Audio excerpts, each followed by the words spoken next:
মিলন বাজারে বিএনপির বিশাল জনসভায় ধানের শীষে ভোট চাইলেন মুস্তাফিজুর রহমান বাবুল। নিউজ এডিটর তৌহিদ হাসানের তথ্য এবং শাকিল আহমেদের ভিডিওতে থাকছে বিস্তারিত।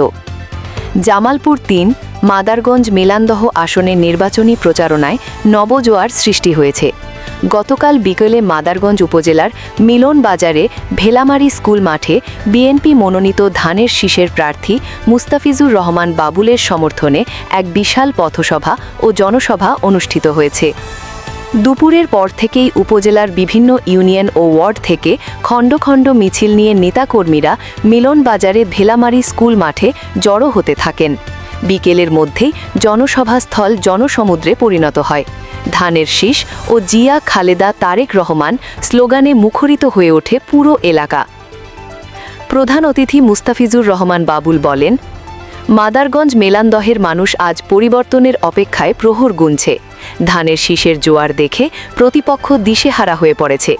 আমরা জনগণের ভোটের অধিকার ফিরিয়ে আনতে লড়াই করছি।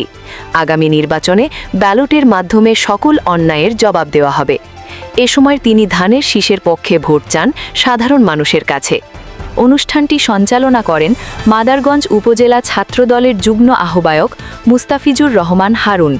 এ সময় উপস্থিত ছিলেন মাদারগঞ্জ উপজেলা বিএনপি সিনিয়র সভাপতি মান্নান চেয়ারম্যান, যুগ্ম সাধারণ সম্পাদক আসাদুজ্জামান অপু, উপজেলা বিএনপির সহ সাংগঠনিক সম্পাদক রেজাউল করিম, উপজেলা বিএনপির কোষাধ্যক্ষ মুস্তাক খান, উপজেলা স্বেচ্ছাসেবক দলের সদস্য সচিব হাফিজুর রহমান, করইচড়া ইউনিয়ন বিএনপি সিনিয়র সভাপতি ডক্টর এম এ মান্নান, সাধারণ সম্পাদক মোবারক হোসেন নান্টু, মেম্বার সাংগঠনিক সম্পাদক গোলাম মুস্তাফা, যুগ্ম সাধারণ সম্পাদক রাশেদুল ইসলাম দুলাল, উপজেলা যুবদল নেতা ও করইচড়া ইউনিয়ন বিএনপির সদস্য মামুনুর রশিদ মামরুল ও সদস্য তহিদ হাসান, সদস্য মোহাম্মদ জিন্না সহ উপজেলা, ইউনিয়ন, ওয়ার্ডের বিভিন্ন পর্যায়ের নেতৃবৃন্দ, সাধারণ মানুষ সহ আরও অনেকেই। শান্তিপূর্ণভাবে সভা শেষ হলেও এলাকায় সাধারণ ভোটারদের মধ্যে ব্যাপক উৎসাহ উদ্দীপনা লক্ষ্য করা গেছে।